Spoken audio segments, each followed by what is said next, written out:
বিবাহিত মহিলারা যদি নাকফুল না পরে তাহলে স্বামীর অমঙ্গল হয়, স্বামীর ক্ষতি হয়, স্বামীর হায়াত কমে যায়, এরকম একটা কথা প্রচলিত আছে।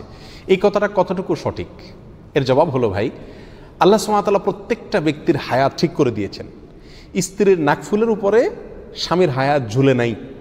স্বামীর হায়াত আল্লাহ সুবহানাহু ওয়া তাআলা যা নির্ধারণ করে রেখেছেন তাই তিনি ভোগ করবেন, তার একদিন আগেও তিনি মরবেন না। অতএব স্ত্রীর নাকফুল পড়ুক আর না পড়ুক তাতে স্বামীর হায়াতে কোনো প্রকার কম বেশ হবে না।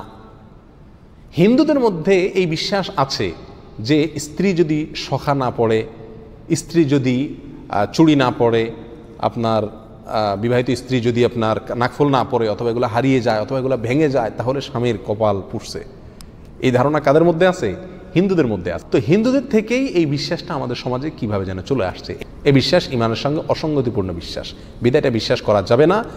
নাকফুল বা চুড়ি এগুলা বিবাহিত মেয়েদের জন্য পরা উত্তম, স্বামীকে খুশি করার উদ্দেশ্যে বা নিজেকে সাজাবার উদ্দেশ্যে।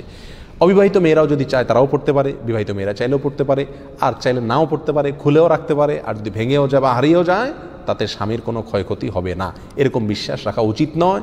এটা ইমানের সঙ্গে সাংঘর্ষিক একটা বিশ্বাস। মানুষের ভালো এবং মন্দ এটা কার হাতে? আল্লাহর হাতে।